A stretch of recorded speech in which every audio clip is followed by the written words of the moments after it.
Hey vinyl community, welcome back to my channel and welcome to my new video. I bet there are a lot of you who have been asked what your favorite Elvis Presley record would be.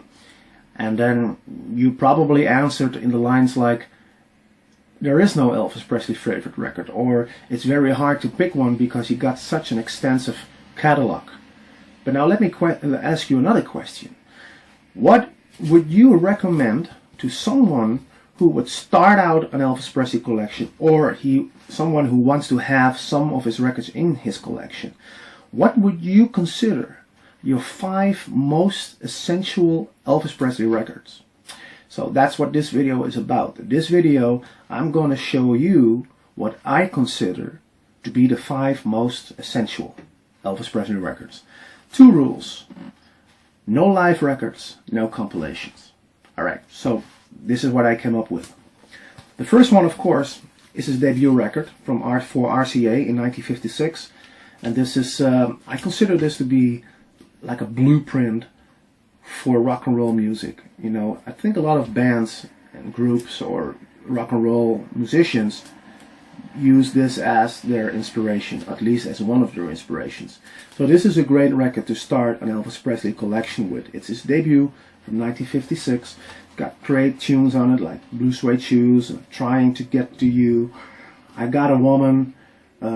All songs he continued to play throughout his whole career, all the way to the end. So one of the most essential Elvis Presley records is his titleless album, Elvis Presley, from 1956. So the second one I picked up as being one of my personal advices, if I would advise you to start your Elvis Presley collection, one of the essentials then would be his 1960 Elvis is Back record. And this actually was his first comeback. When he went to the army in 58 and he came back in 1960, this was the first one he recorded. And when he returned from the army, he changed. It was a complete different kind of artist. His voice matured, his choice of songs matured. This is a fantastic record from start to finish. It got great tunes, great musicianship, great songs. This is, I think personally, this is one of the records I've played the most.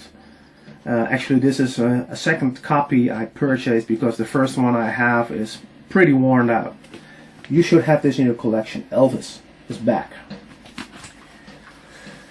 The third one, and I think a lot of you agree with this as being one of the Elvis Presley essentials, is a legendary record. This is from Elvis in Memphis.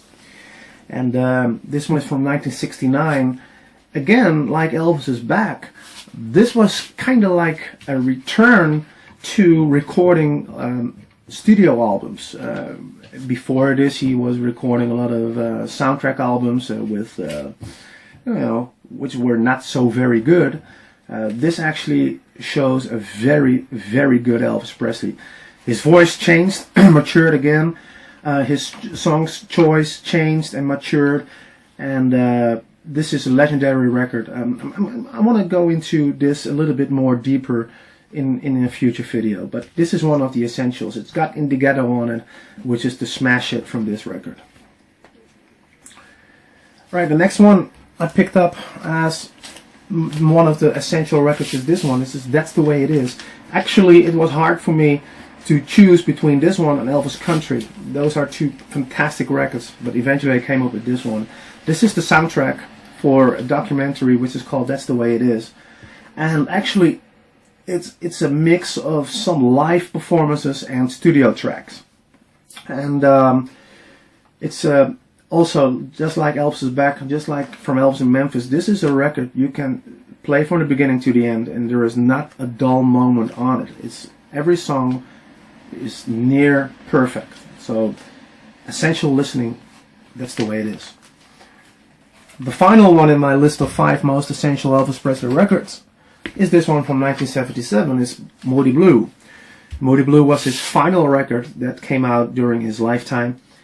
And, it was, for Elvis Presley, it was getting harder and harder to get into the studio and to stay motivated to record new songs. So what happens is they recorded also a lot of his live concerts. So in the hope that he would, you know, come up with a song which he didn't record before, so that they could use it on a new album. And eventually, so this became also a mix of some live songs and studio tracks. And the studio tracks actually were some of the leftovers from the famous Jungle Room sessions. And also I'm going to get back on the Jungle Room sessions and the Moody Blue record in a future video. But this is his final record, and therefore already a essential listen record. So these are the 5 most essential Elvis Presley records, in my opinion. Okay, you might think differently about this. So I love to hear some of your comments, and I love to hear what your essential list would look like. So comment on this video, and I hope to see you back on one of the future videos. See you.